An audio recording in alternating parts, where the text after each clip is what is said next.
We have had, no matter where we go, you know, it's a movement, folks. This is a movement.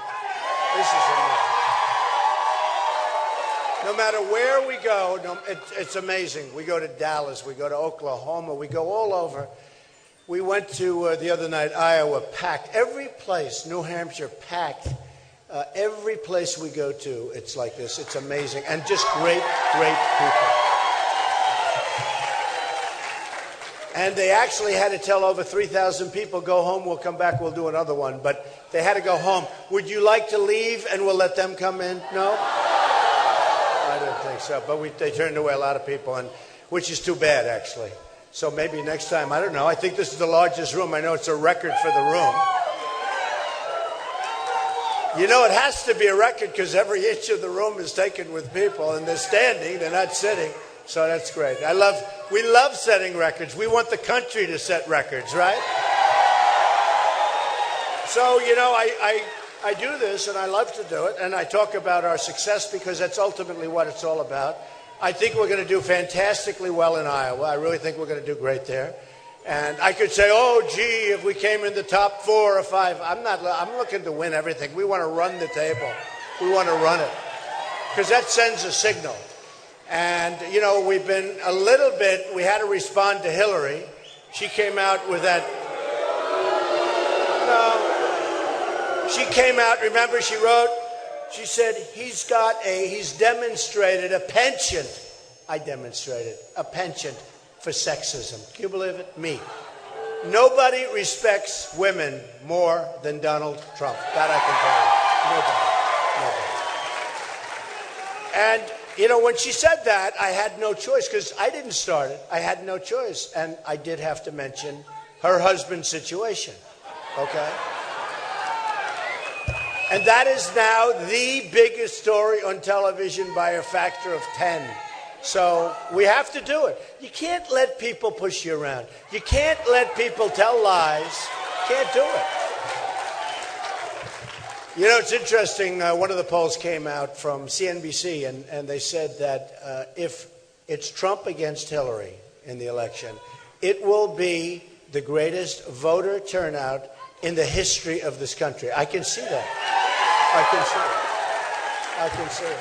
And they said all of these people that are going to come in new, that never vote, they don't care. They're going to mostly, I'll tell you what, they're going to vote for Trump. That's why they're coming in, because they're so fed up with this system, this corrupt, horrible system. They're fed up with it. And they're fed up with those guys back there, the media. They are the worst. They're the worst. No, they're not. They're fed up. They're fed up with the media. I mean, and you know, not all bad, but there's so much dishonesty in the media. And I like to call it out. And one of the things that's really been amazing to me, and it's been so beautiful to watch, the level of genius in the public. They get it. You know, they really get it. They want to marginalize us. They want to do all of this, and they want to make everybody look like, oh, gee. The level of genius, they fully understand. They know they're crooked. They know they're dishonest. And they really, otherwise, who gets worse publicity than me? And yet I see a poll at 42%. And, you know, you're talking about 15, 16 people, started with 17. How are you? Started with 17 people. And, you know, I'd be happy with 42 if we had 3. Okay? Not thrilled. I'd like to be over that 50 mark, but I think we're doing really well. And, you know, it's interesting, but the debates, okay? So the debates, I love you too, darling. I love you. I do. I love you. I love everybody. You know what? The rooms, no matter where, whether it's stadiums or big ballrooms like this one, it's amazing.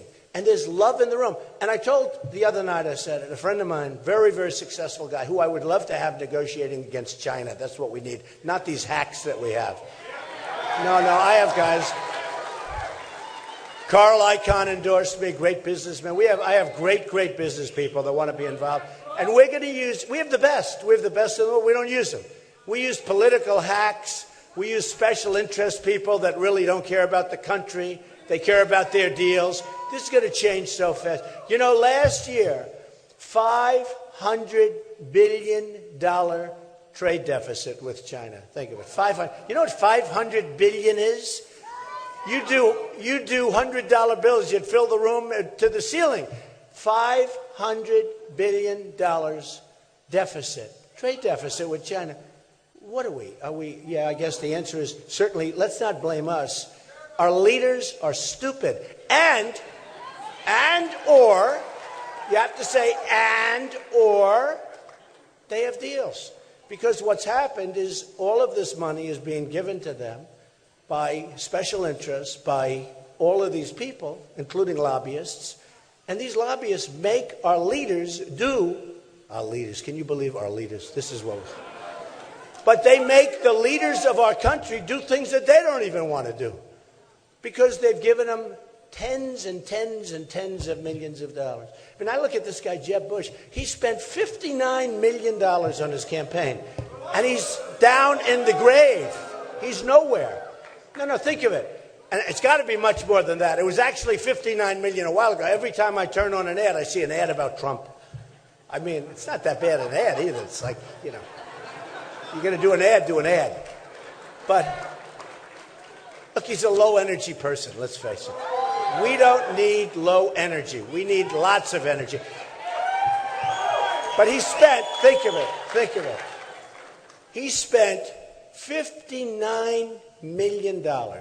I spent nothing, right? Nothing. Now, I'm going to be spending, you probably saw, I'm going to spend now, we're going to start spending a lot of money because I don't want to take any chances. I love getting up. And for the last couple of months, I've been leading from practically the time I announced, right? And for the last, and leading a lot, I'm going to go over that because I go over polls. I love polls. Now, if they turn negative, I don't like them. And I promise, if they turn negative, I'm not going to be talking about them. In fact, I get criticized all the time. You're always talking about your polls. One of these guys who's got 2, he's at 2. I'm at 42. And one of these guys who's at 2 said, he always talks about his polls. And I don't, and I wouldn't either if I had to. I swear I wouldn't. I wouldn't do it at all. But, I love to tell the story where I've spent nothing, and Bush has spent $59 million, but much higher than that. That's just, because I see since then, you can't turn on this television without these commercials at Fox. Every 2 minutes, it's a commercial on Trump. You know what he did? It's false advertising. So I killed him in the debate. According to Reuters, according to everybody, Drudge, who's an amazing guy, by the way. If you don't know Drudge, Matt Drudge, great. He's a great guy. But Drudge, 46%. The 46%, you have 15 people. Now, if you notice, a couple have dropped out, a couple more. But 15, 16 people, 46%. Time Magazine, 49%. Think of it. Slate, 51%. U.S. News and World Report, 69% said I won the debate. I won the debate, right? PBS, Public Broadcasting System, 69% said Trump won. No, it's amazing. We have Washington Times at 62%, CBS 59%, Fox 62%, Fox Las Vegas 62%. So they all say, then I go back home after the debate. I like to see, how did I do? Did I look good? Looking good is very important, right? Sometimes it's not as much like what you say, it's how did you look? I look good. It didn't sound too good, but that's okay. You wonder, is that a good trade-off? But I go home, I watch, and the pundits will say, they can't totally kill me because I know what's happening. We know what's happening. Well, Mr. Trump was okay tonight. I won every single online poll. I won. And then here's Bush. So Bush does an ad, and he takes me, and he was talking about, something, and he made a statement. Then I killed him. By the way, I'm at 69%. He's at 1% he got. He came in last. He takes the ad, and I shouldn't even talk about him. He's down to 2 or 3. It bothers me when I see a guy spending, $60 million on ads against me, a lot of it, right? I say, why is he doing this? Doesn't he have something better? He should go home. Just relax. No, honestly, he should go home and relax. He shouldn't be wasting his time. But it does. I say, why is this guy spending all this money? Now he's spending it actually against a couple of other guys. They were also very weak ads. But here's my ad. So he made a statement, and after that, his spin people said, oh, he was great. He took on Trump. I'm standing here. He's over here. Took on Trump. He made a statement that was written by his pollster, So remember, he said, Mr. Trump, why don't you this? I said, okay. Then I gave him an answer. I said, Jeb, I'm at 42, you're at 2. Right? It's a simple answer. You started off here right next to me. And then you were there, then you were there. By the next time, you're going to be off the stage, right? No, it's true. It's true.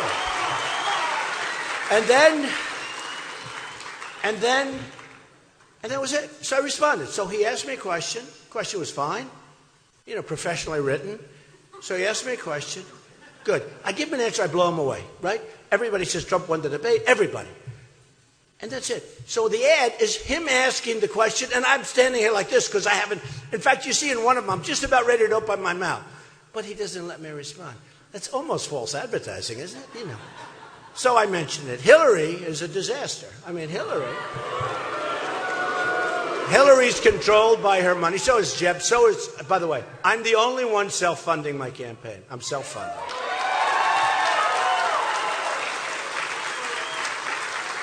One of the things that makes me happy, I heard one of the commentators this morning said, I've been watching this stuff for 50 years. I've never seen anything like what's happened with Trump. One of them actually said, I'm special. You're special. I like you. I'm special. Isn't that nice? Every once in a while somebody can say something that hits you. Where are you? Who said that? Wow. So nice. Thank you. That's a nice one, right? That's like, every once in a while there's a statement that's either nice or brutal. I think low energy was a brutal statement, right? And by the way, low energy can be applied to Hillary. I just don't like to use the same thing twice on one of my enemies, right? Because I consider them enemies. We view this as war. Don't we view this as war? It's war. It's war. And so you don't like to use it. I hate to give it up. What? How are you going to help my 11-year-old daughter? Oh, we're going to help your daughter. We're going to help the country. That's called helping the daughter. We're going to help your country. So here's the story. So we are in a situation where we have incompetent leadership, where our trade deals are killing us. Our military is not prepared. General Orellana, when he left just recently, he said we are less prepared now than at any time that he can remember. And I think he went back to the beginning. But let's say Second World War, okay? That's enough. Now, we should be very prepared now because the world hates us. She has done a terrible job as Secretary of State. I mean, think of it. Putin comes out. He said, Donald Trump is brilliant. He's doing an amazing job, and he's leading the pack. Okay, that's nice. And she and my opponents said, oh, isn't that terrible that Putin said, wouldn't it be nice if we could get along with the world? Wouldn't it be? Seriously. No, wouldn't it be nice? I mean, they want me to refute his statement. How dare you say I'm brilliant? How dare? Who's going to do that? And by the way, if he said it about any one of them, they would have been very happy. But the point is, we have to get along. The world has blown up around Barack Obama. Now, I don't know if you saw his recent release. They were talking about the Department of State, State Department, and they said very strongly, the things that they've done. Well, they couldn't find it because what have they done that's good? And they said bringing peace to Syria. Did you see that? So instead of saying they made a mistake, call it a typo, they made a mistake. They're trying to justify. Well, we're working on it. Can you believe bringing peace to Syria? The world is blowing up. The migration is Syria. They say one of their achievements for the year is bringing peace to Syria. And the whole world's talking about it. It's the level of stupidity is incredible. I'm telling you, I used to use the word incompetent. Now I just call them stupid. I went to an Ivy League school. I'm very highly educated. I know words. I have the best words. But there's no better word than stupid. Right? There is none. There is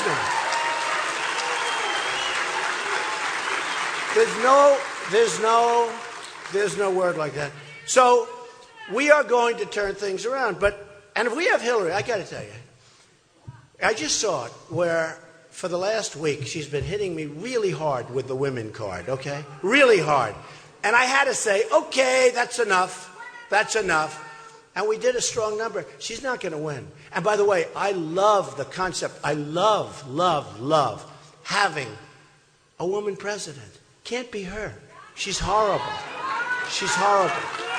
And you know who really don't, I'll tell you who does not like, yeah, we'll get Ivanka. Good, let's do Ivanka. Let's go. But I'll tell you who doesn't like Hillary are women. Women don't like Hillary. I see it all the time. And always so theatrical. Mr. Trump said this and that and this. And you just, I shouldn't do it. I just have to turn off the television so many times. She just gives me a headache. But you know, although I think last night I gave her a big headache.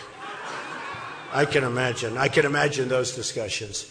But you have to hit back hard, and you can't let them push you around. And today she gave a speech, and she never even mentioned my name. You know, in the debate, I was mentioned 9 times. I mean, everything, all of them, but her. I was mentioned 9 times. None of the other candidates were mentioned. And then she came out with the sexism, which is so nonsense. But she's playing that card. And then I had to hit her back, so I hit her back, and I talked about her husband and the abuse of women and the tremendous abuse. No, it's tremendous abuse. I mean, you look at it, it's tremendous abuse. And I talked about that. And now, today, the television is going crazy. And she gets up, makes a speech that doesn't even mention anything about me with sexism or anything else. I wonder why. I wonder why. And remember this, it's really important. A poll just came out where we're tied. Another one came out a couple of weeks ago, Fox, where I'm leading by 4 or 5 points against her individually. We're doing great. I haven't even focused on her yet. Look at the people I focused on.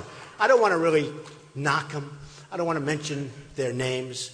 But, you know, of those people that are all gone, they were all people that attacked me.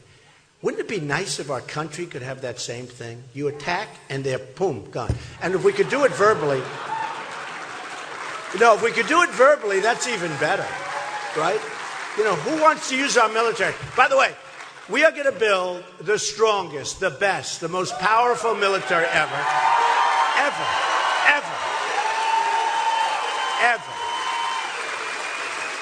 And we're going to take care of our vets. We're going to take care of our vets. Because they are being treated horribly. But we're going to build the strongest, most powerful military ever. And let me just tell you a little secret. It's the cheapest thing we can do. We're never going to have to use it. I don't think we're going to have to use it. Don't forget, they talk about my tone. I remember when Jeb and Hillary the same day, Mr. Trump's tone is not nice. They're chopping off Christians' heads in Syria and other places, and they want me to have a nice tone. I'm supposed to be, isn't life wonderful, okay? Look, we've got to be tough. We've got to be smart. We've got to have heart, too. We've got to have heart. We've got to take care of people. We've got to fix our health care program. This Obamacare is a disaster. You people know. You people know. Obamacare is a total catastrophe. It's going to be repealed and replaced. It will die in 17 anyway. I don't know if you heard what's happening, but it's so bad. All the people that they didn't think were signing up are signing up, and the other people that are really paying for it aren't signing up. And your rates are going up 25, 35, 45%. Your deductibles are so high that unless you get hit by a tractor, you're never going to be able to use your deductible. You're never going to be able to use it. So Obamacare is a disaster. We're going to repeal it. We're going to replace it. There are so many great things we can do on health care. So many great things. And it'll cost you much less money. And it'll be great. It'll be great. I mean, you're signing into programs and things that you'll never, ever use. You know that. And you're paying for it, and you'll never, ever use them. So we'll get that straightened out. We're going to straighten out a lot of things. We're going to straighten out Common Core. Common Core is dead. It's going to be dead. It's going to be dead. When I look at parents, and I see local parents in Iowa and New Hampshire and South Carolina. I went to a school, and I saw the parents, they love their children. They want educate, they don't care about money, they don't care about anything. They love their children. And it's local. And they get together, and they do wonderful programs. They're smart people, as opposed to getting it done by bureaucrats that are getting big fat checks in Washington. I mean, we have such talent in this country, and we don't use it. So Obamacare, dead. Common Core, gone. We're going to get rid of it. Department of Education, we're going to get rid of it. We're bringing education to a local level. One thing on education. So in the world, we are ranked number 28. There are third world countries that are ranked better than us in education and many other things. And yet, per pupil, we are number one by far. There's nobody close. Number two isn't even close. So we spend more money per pupil than any country in the world. And we're ranked number 28, which is way down the bottom, essentially. I mean, it's. Can you imagine we're ranked number 28, we're number one? And that's what I do like saying about my campaign. I spent less money than anybody else, and I have the best result. I'm number one by a lot, and I spent no money. I mean, my plane cost me some money, but I spent no ads. Took a little radio ad in Iowa, but I didn't do that. I think the station's so lovely, you want to know the truth. But I spent essentially no money. And then you have all these other guys spending vast, and they're like the way the United States is run. Now, why would we put a guy like Jeb, like some of the others? It's not only Jeb Bush. They spend money. I see Rubio, the ads all day long. The black background. He's got like a black thing. Should have put something like that behind him, right? Right there, the flag. No. And I like him. I think he's a nice guy. But I see these ads, with the backdrop and it's just somber. It's not good. I don't think it's good. So think of it. I spent no money, and I'm number one. Others spent. They will have spent hundreds of millions of dollars, and they're not even in the race. That's what we need for our country. What? Okay, I got 15,000. I don't know what the hell he means by that, but that's okay. So, but I think he's a fan. I don't think he's a pro. Are you a protester? No. Okay, no, he likes Trump. Okay, he's not a protester. I love you. Okay. The only time, don't worry about it. The only time the cameras focus on the crowd is when we have a protester. Because I always have, look at this ballroom, packed. I always have the biggest crowds. And I go home, and my wife said, were there many people? I watched you on television tonight. I said, when I had 20,000 people. The whole arena. She said, they didn't show it. They have right on your face. So I have 20,000 people. I had 20,000 in Oklahoma, 35,000 in Mobile, Alabama. Nobody knows because those cameras stay right in your face. And I think they can't move. I think they may be fixed because modern cameras may be. Except every time there's a guy that stands up protesting, they're on drugs or something, because some of these guys, they don't even know what the hell they're doing there. All of a sudden, the cameras swerve and they're perfect shots. And I like it because then it shows how big the crowds are. So, sometime I think I'm going to put in some false protesters. I'll put in some friendly protesters. It's the only way I'm going to be able to get them to move. So when we started, I talked about trade. I talked about the border. I talked about a lot of things. And I started on June 16th. And in Trump Tower, the famous escalator ride. And it takes guts to run for president. I'll tell you, it's like I never did this before. And, then they tell you you're on a debate. We had the largest audience in the history of cable television. Then CNN, a couple of weeks later, had 23 million. Fox had 24 million. CNN had 23 million. The largest audience in the history of CNN. Now, they're there, and the camera's on live right now. It's the largest audience in the history of CNN. Now, the debates used to be, if you go back 4 years or 8 years, whenever the cycles came up, nobody even wanted. They didn't want the debates. I think they were forced to take them for licensing. Nobody wanted the debates. They drew nothing. But now they're drawing 24 million. Now they want to have more debates. Oh, can we have more? Can we have more? Can they go 3 hours? Remember when they had the one go 3 hours? I said, no, I'm not doing 3 hours. It's too long. I could stand up here for 50 hours. But who the hell wants to sit home watching 3 hours of the stuff, right? Mr. Trump, you have 30 seconds. What would you do about ISIS? Oh, great. Thank you. And by the way, that question, I hate those questions. You know why?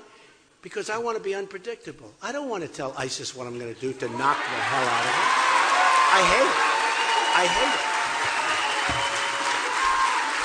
it. Remember, I said very strongly, keep the oil for what, 4 years? You've been watching. 4 years. I've been, get the oil, get the oil, get the oil. Because who's going to get the oil? Iran is taking over Iraq. We made a deal for Iran, done by some of the dumbest people on earth, on our side. We gave them everything. They want it. We don't even get our prisoners back. And now Iran wants to start negotiating separately for the... Can you believe it? I go crazy. We would have gotten them back. All you had to do is say, we want our prisoners back. They would have said no. I would have said, I want them back. You don't understand me. I want them back. They would have said, no, we won't do that. I would have said, bye-bye, and I would have left. Then I would have doubled up the sanctions. And I guarantee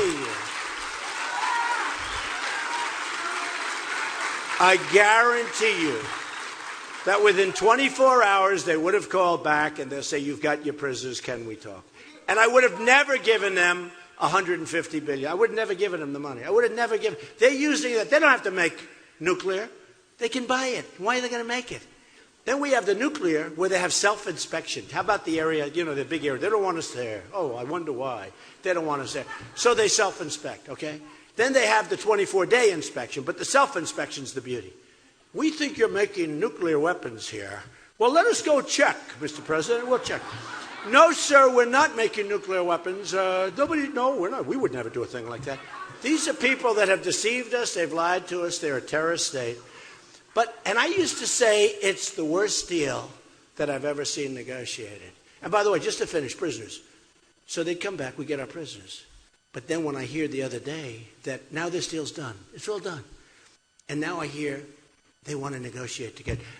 And what did they say? They said very strongly, they said, we are going to want a lot for the prisoners. We're starting off. We're going to want a lot. Now, we've already taken off the sanctions. They're already rich as hell. What's going on there? That's why I say, some people say it's worse than stupidity. There's something going on that we don't know about. Honestly. And you almost think it. I'm not saying that, and I'm not a conspiracy person. She said, we're saying it. Half the people in this room are saying it. I'm trying to be I'm just hoping they're just stupid people, okay? Which they are. Or there's something going on. Because it's inconceivable. Do you ever see where some things are so bad that it can't be, that nobody can do what they did, right? Nobody. So Iran now wants to negotiate separately for the... In other words, that deal's done. Now we want to start a whole new deal. And they want a lot. We want a lot. And I want to just shoot the television, because they would have had it just for saying. And when they asked Kerry and Obama, the deal was made. Everybody knows it's a horrible deal. It's going to lead to tremendous nuclear proliferation. And they're so rich now. They became $150 billion. They became so rich. And many other things that you don't even know about. Most people don't even know what the agreement says. But I'll tell you what. When you look at what we're doing, we're not going to have, if we keep going like this, folks, we're not going to have a country left. We're not going to have a country. We're not going to have our country. And we're like a dumping ground for the world. We're a dumping ground. They want to take the migrants, and I feel terrible about the migration. Caused by Hillary Clinton and Barack Obama. They're the ones that caused it. They go into Libya, they knock the hell out of Gaddafi. Okay, so Gaddafi, they back rebels who end up killing the ambassador and the other young people. The ambassador was riding in a jeep, one of our jeeps, of course, a military jeep holding the Libyan flag and, freedom, freedom, freedom, and then he gets killed by the same people. So we backed people that turned out to be far worse than Gaddafi. Look what we did in Iraq. Look what we did in Iraq. What the hell do we get? We spent $2 trillion. And that was as of a year and a half ago. I keep saying $2 trillion. It's a lot more than that. We spent $2 trillion. We have thousands of deaths. And I'm not even talking other side. You talk about other side. You're talking about hundreds of thousands, maybe millions. You have thousands of deaths. We have wounded warriors who I love. All of these guys are the toughest. These are the greatest people.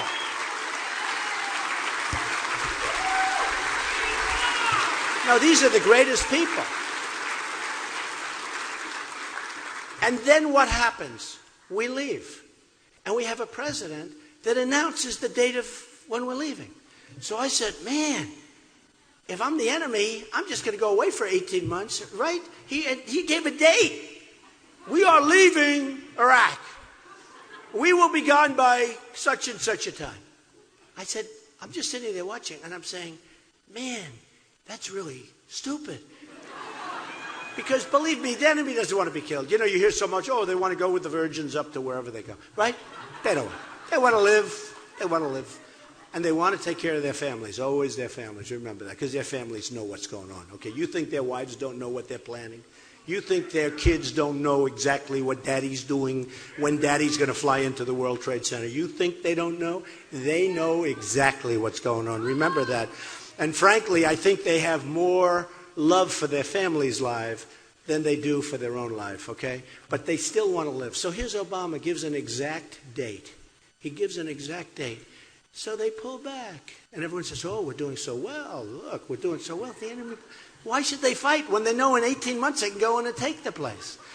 So what happens? So we have ISIS taking a lot of oil. I said, take the oil. Remember when we left? I was opposed to going in because I said you're going to destabilize the Middle East. Because you had Iraq and you had Iran.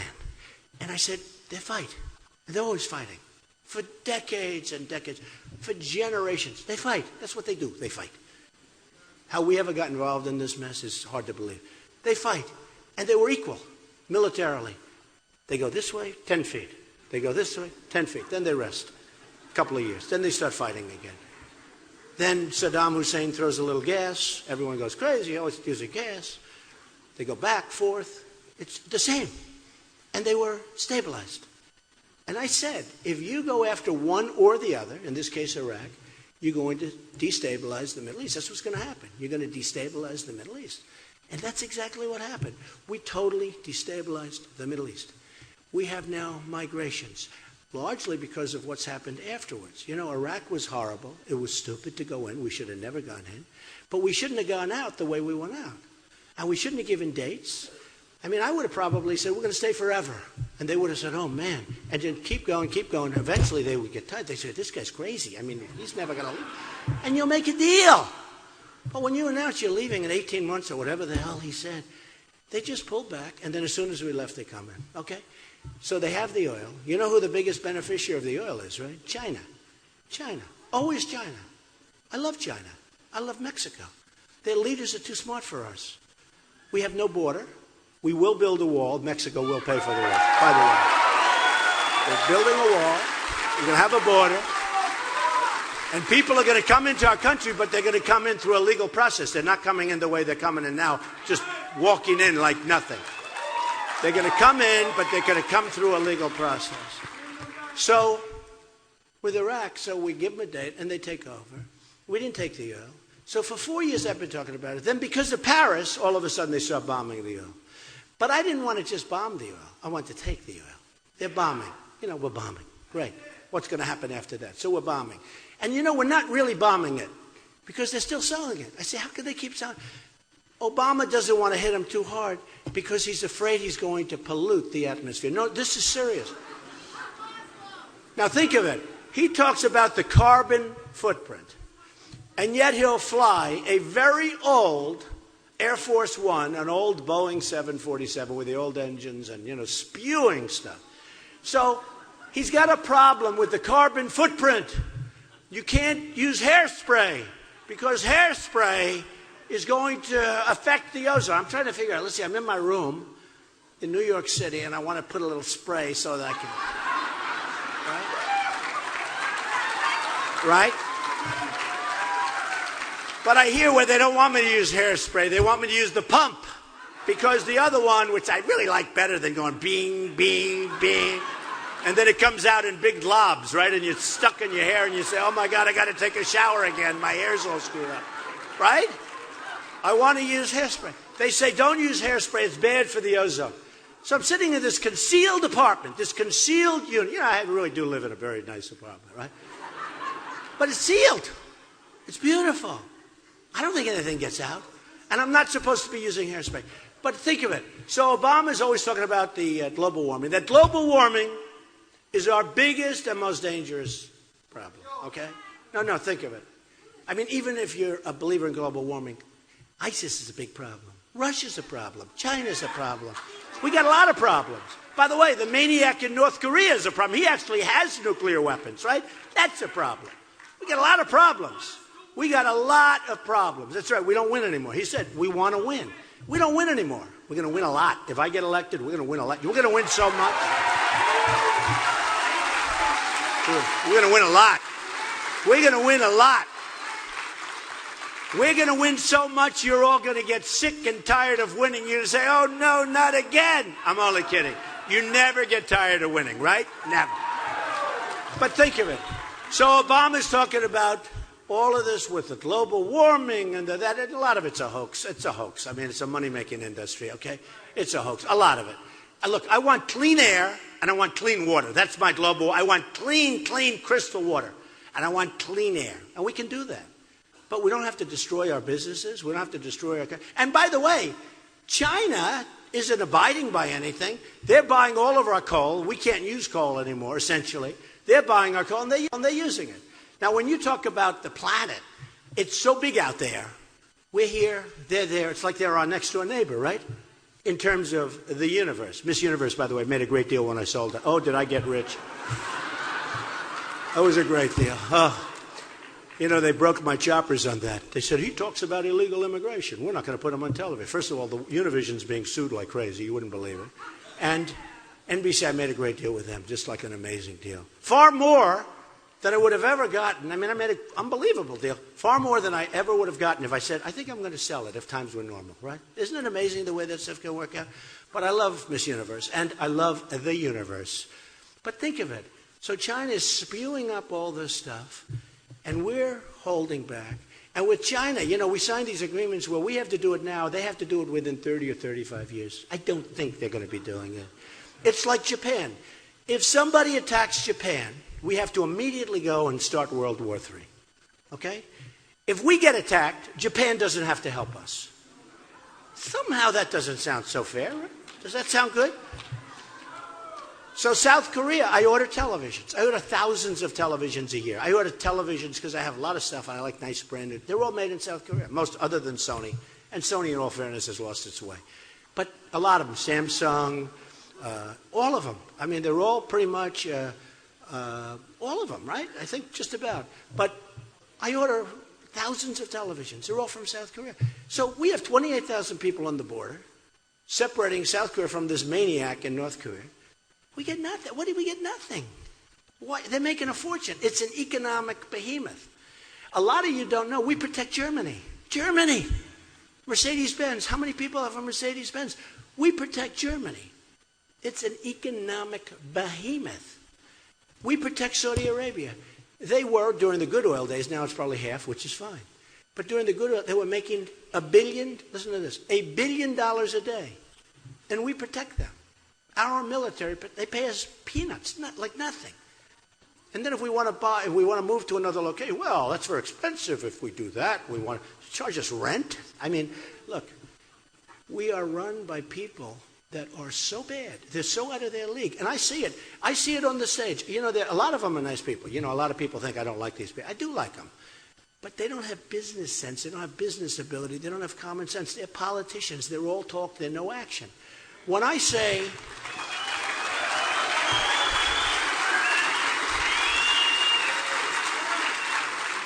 Folks, when I say we're going to build a wall, most of them say, you can't build a wall. Well, build a wall. In China, 2,000 years ago, they built the Great Wall of China, which is bigger than any wall we're thinking about, okay? The Great Wall of China goes 18,000 miles.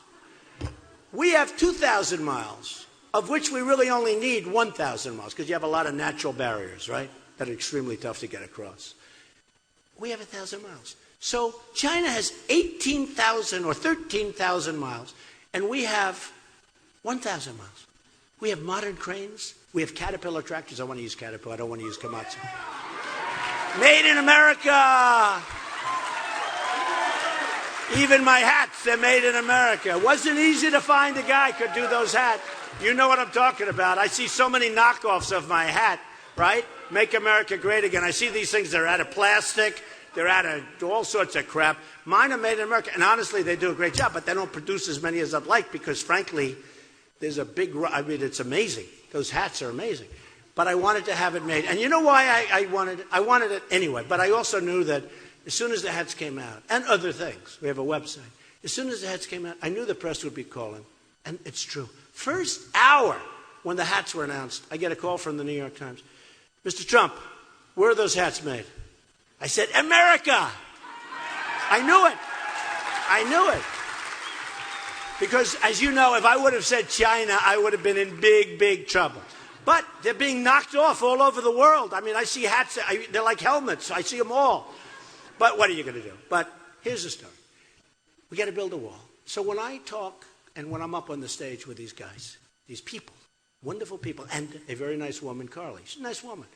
When I'm up on the stage with them, they think I'm crazy when I say Mexico. Because I always say, we're going to build a wall. It's going to be a great wall. It's going to be a real wall. See the ceiling? The ceiling is peanuts compared to the height of the wall I'm talking about. I'm talking about if they ever get up there, they're not coming down because it's too dangerous. All right? You ever see what they do now that we have these little walls? They build ramps. They build a ramp.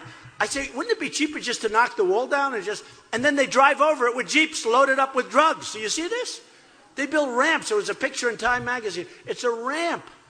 A little ramp that goes over the wall and down. So they have a Jeep. Over, down, boom, make money. We get the drugs.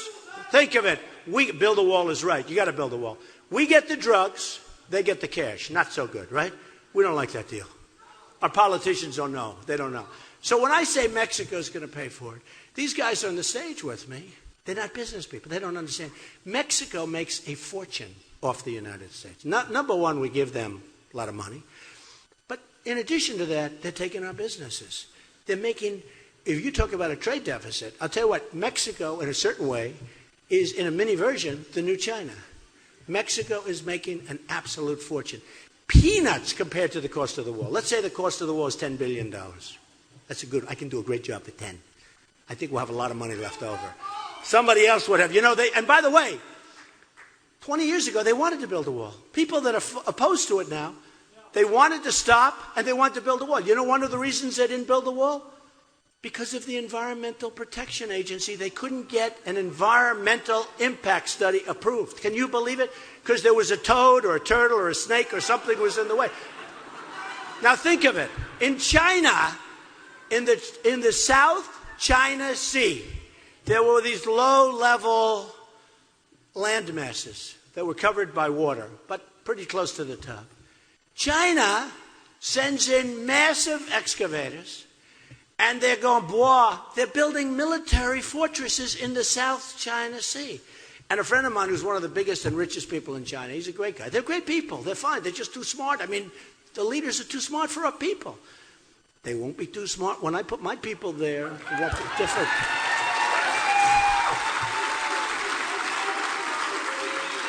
When they call up, we'd like to speak to the donor that is negotiating it. No. The donor now is Carl Icahn. You're going to speak to Carl Icahn. You know Carl, great businessman.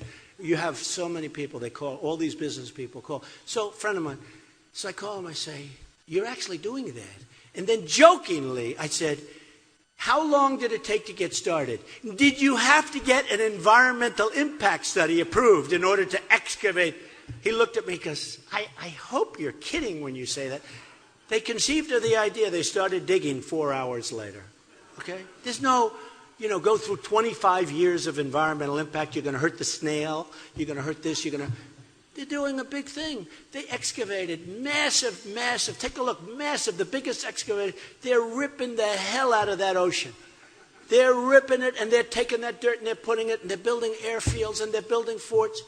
We couldn't do it because, just like I said for the wall, legitimately, they couldn't get an environmental impact statement. Now, that's probably not the only reason it didn't happen. I heard their costs were too high.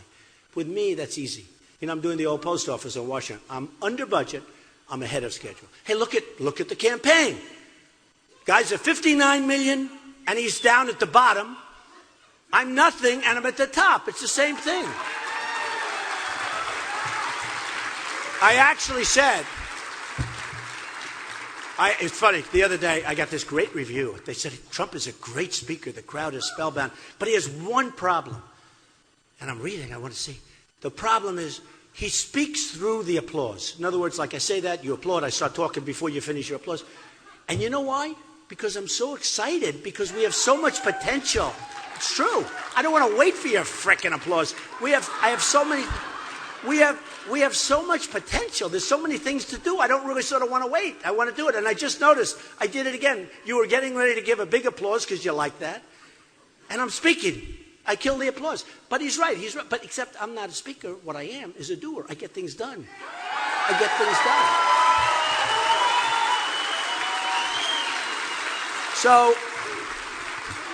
So when the people up on the stage with me, and Hillary doesn't have a clue. By the way, you talk about low energy. She has lower energy than Jeb Bush, which is hard to believe. She does. And I'll tell you, and I've been saying it, and maybe it's rude, maybe it's not, but it doesn't matter. We have a much bigger problem. We have to save our country. So if I'm rude, and if people think I'm rude, I'm actually a nice person. I have a big heart. I want to help people. I want to help the migration. I want to do a safe zone in Syria. I don't want them coming here. We don't know who these people are. They're undocumented. They're undocumented. And we should do a safe zone over there. We should have the Gulf states, Saudi Arabia, and these states are not spending. They got to spend. They got to pay. You know, we're protecting them.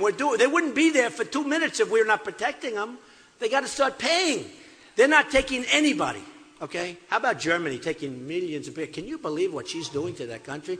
And she was the person of the year, and I wasn't. Everybody said Trump was supposed to. Hey, what are you going to do? I think she's made a terrible mistake. We'll find out. Time will tell. They're having tremendous crime problems. I think she's made a terrible mistake. But what I like is in Syria, with other people's money, meaning the Gulf states and others, and Germany and others, because look, Germany's paying a fortune to accept all these people. They'll give us the money. We do a massive safe zone. And then eventually when this whole catastrophe straightens out, which I'll probably be able to get it straightened out, I understand that stuff, but when it's straightened out, they can go back home to their country, you know, to their area. It's interesting. I have thousands of people that work for me, thousands. And I have people that come from far. They're all here legally. Don't worry about it. I use E-Verify and less. But I have people. Oh, they go and check. These guys go check. They went into the old post office checking. Everybody walked out. Are you here legally? Are you here legally? They said they found one person out of hundreds and hundreds. I don't believe it, okay? I don't believe it. But you know, it's possible somebody said, hey, we do have 11 million people in the country, and it's probably a much higher number than that, okay? It's probably a much higher number. But we have to do something about it, and we're going to do. So I just want to finish by saying this. Look, we have a situation that's out of control. Our country is a dumping ground for the rest of the world. We're laughed at by the rest of the world. And when I started this journey, and it's a journey, and I do love you people. You're amazing people. And by the way, you're so smart. You know, a lot of times they'll say, well, Mr. Trump's people are blue collar. I love blue collar. I'm honored by that. But they're not blue collar. I mean, we have blue collar, and we have executives, and we have young people. They said, the audience is old. It's not older. The audience is young. The other night in Iowa, I told that, and I said, we have so many young people. The place erupted. They're all young people. We have an amazing thing happening. It's just, look, that's their way of marginalizing, not even me, it's marginalizing you. It's disgusting. I mean, it's disgusting. But when I started this journey, and that's what it is, it's a journey, and it's a movement that's taking place. It's a movement. Remember the old days, silent majority? It's not right. It's a noisy majority. People are angry. It's a noisy majority. These aren't silent people anymore. I go to people you can't even hear. This is an amazing thing that's happened. I received a call from one of the biggest reporters, who happens to be liberal, but that's okay. I mean, we can have a couple of them, right? But a guy who's really respected recently. And he said, how does it feel? I said, how does what feel? He said, what you have done has never been done in the history of politics in the United States. I mean, even CNN said #1 political story of the year is Trump. You know what number 2 was? ISIS. ISIS was 2. I'd rather reverse it. Let ISIS be 1, let me be 2, because I want to knock the hell out of them and make me #1 next year. Make me #1 next year. But this reporter, who's a great intellect, actually, and a very smart guy, very good guy, he said, what you've done has never been done before in the history of this country. Newt Gingrich was on a television show the other day. He said, this is one of the great phenomena I've ever seen in politics. Nobody's ever seen it. Because crowds like this, forget it. I mean, it's only confined to this venue. Again, they sent 3,000 people home. Can you believe it? More than 3,000. It's unbelievable what's happening. It's beautiful what's happening. It's beautiful what's happening. But Newt Gingrich said he's never seen anything like this. But he said to me, the reporter, He said, never been done before. I said, well, it's fine, but if I don't win, it's just a waste of time. He goes, no, no, no. What you've done is incredible. He said, even if you don't win, what you've done is incredible. You've totally changed the landscape of politics. No, don't applaud. Don't applaud. Don't applaud. He said, you've totally changed the landscape of politics. It's forever going to be different. Your campaign has never been anything like it. Okay, and he was all very nice. I said, you don't understand. You don't understand. If I don't win, I will consider this, and I mean this, a total and complete waste of time. I really do.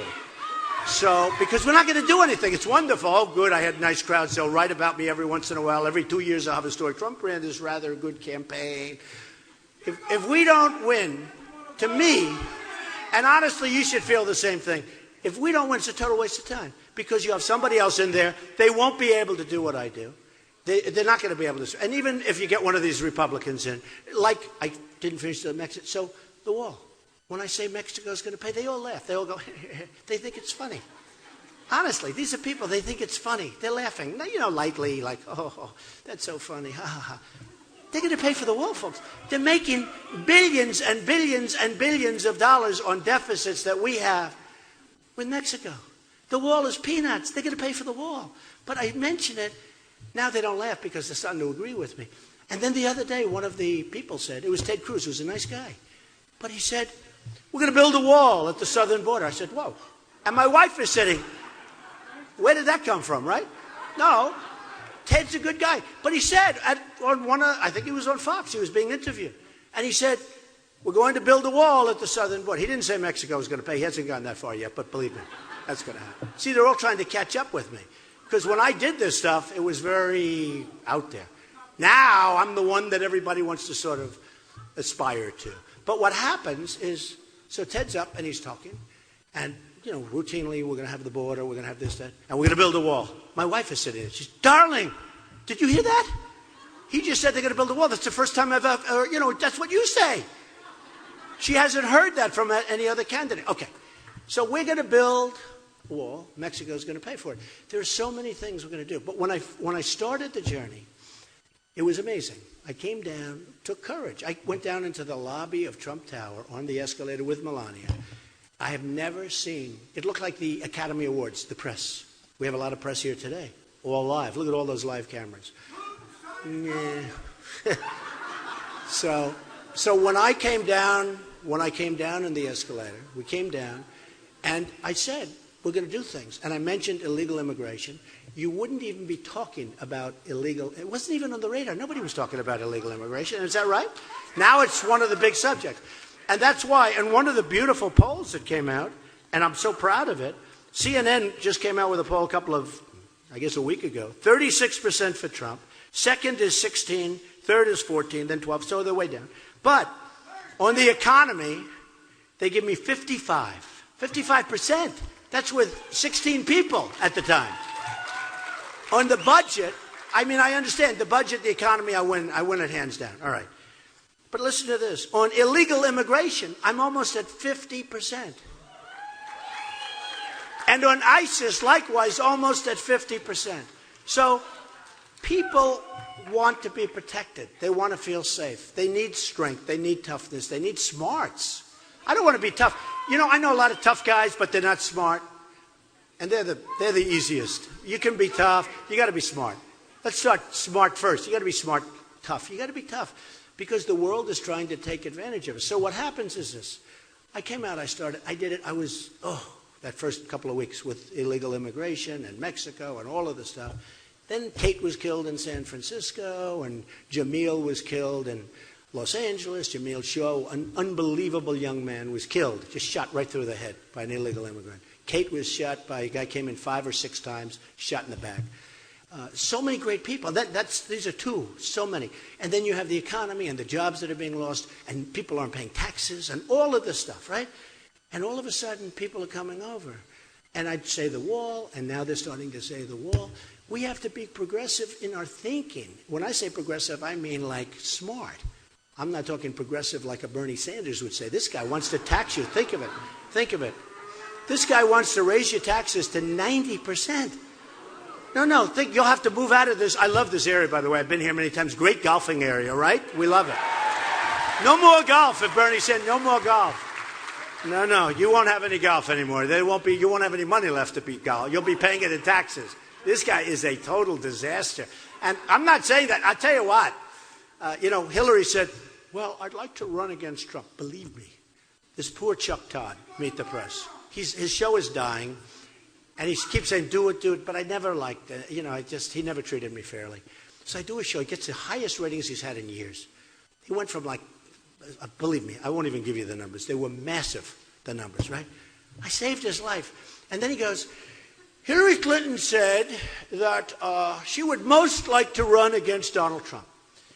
And yes, and they're looking forward to it. Trust me. The last person. She's already gotten a dose last night. Do you agree? She had a tough night. She had a tough night looking at the beauty pageant, okay? So Hillary Clinton said, and here's Chuck Todd, and he's a nice guy. I'm not trying to knock him. Please don't be insulted, Chuck. But she says she doesn't like him. But he doesn't treat me right. So he goes, the Clinton campaign said they'd most like to run against Trump. Like I'm some kind of a sap. So I call him, I say, Chuck, let me explain something. When they say they want to run against me, that means they don't want to run against me. Do you understand that? Do you understand? It's reverse psychology. They say they want to run against me. First of all, I'm winning and tied in the polls now, and I haven't even hit her yet. But look at what happened to all the guys I hit. They're gonzo. They're gone. Or they're failing badly, okay? And they'll be gone soon. But Hillary Clinton, think of it. I say, so Chuck, report it properly. Trust me. They don't want to run against Trump. The last thing she wants in her whole life is, I did this in 15 minutes, what happened to them. Because the husband wants to come, and she wants to accuse me of things, and the husband's one of the great abusers of the world. Give me a break. Give me a break. Give me a break. So the last person she wants to run against me. Now, here's the story. Look, here's the story. It's very simple. So I announced, and I was talking about trade. I was talking about the wall. I was talking about the borders. I was talking about Obamacare. I was talking about Second Amendment will be saved, by the way. Second Amendment.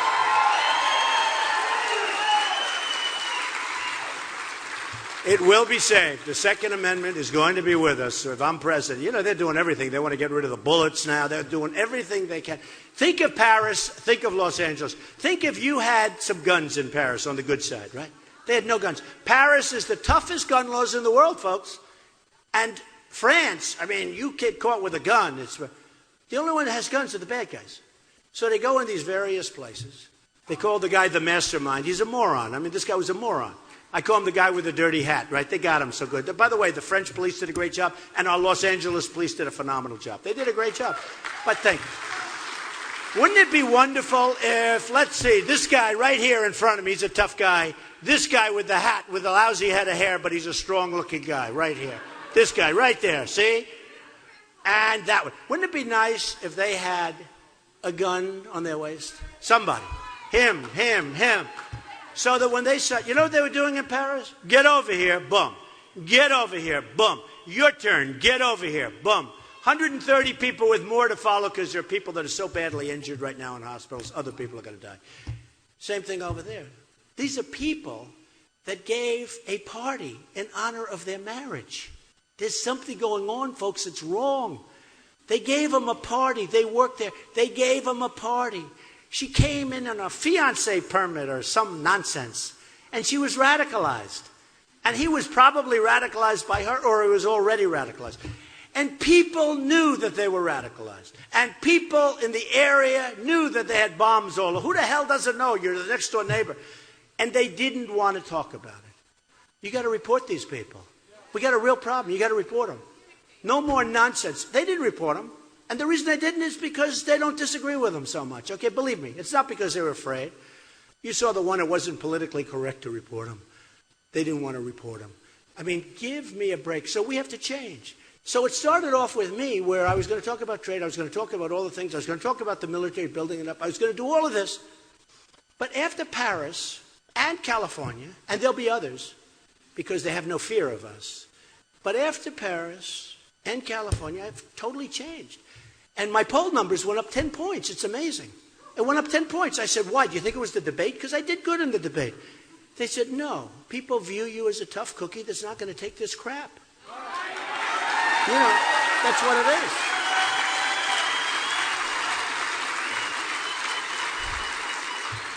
And now I talk about protection. I talk about, trust me, the trade, oh, that's so easy for me. I got the greatest guys in the world. They're going to come in. They're going to do a great job. I'm going to do something myself. I always talk about Ford. They're going to build a plant, $2.5 billion in Mexico. Not going to happen with me. That stuff, those deals are no good. Ford's leaving. They're closing plants all over Michigan to build a plant in Mexico. How the hell does that help us? Okay, who are the people that think this is a good thing for us?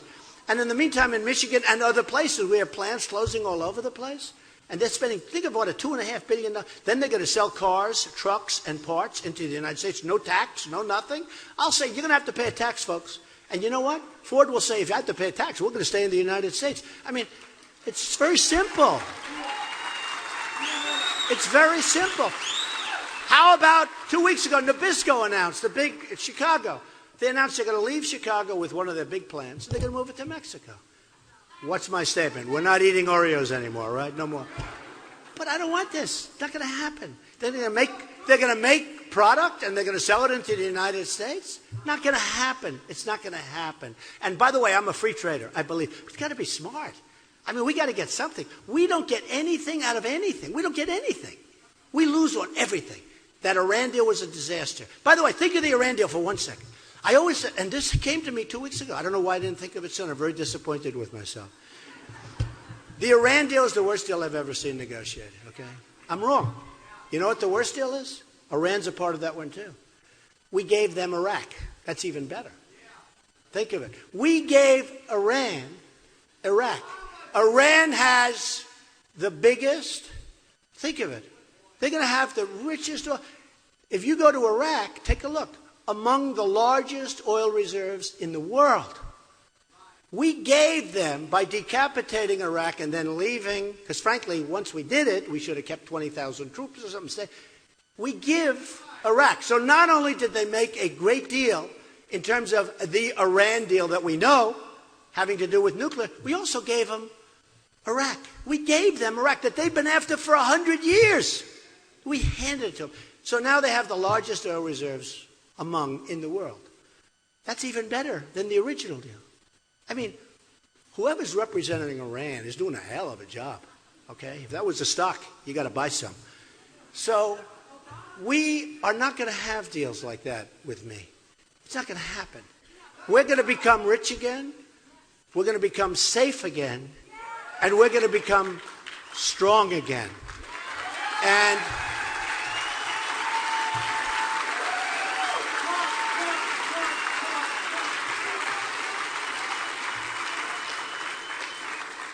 And you're going to remember this moment. This is going to be an important moment for all of us.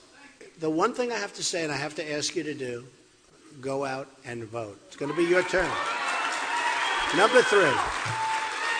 Remember, it starts on February 1st with Iowa. We go to New Hampshire. Then we go the following. So 3 weeks. We got 4 weeks to go, and then we have 3 weeks after we start. No matter what's going on in your life, you got to go and vote. Because if you don't, it's not going to happen. Don't sit back and say, oh, Trump's going to do well. The more we can win by, the more power we have in a sense, because it's like a mandate.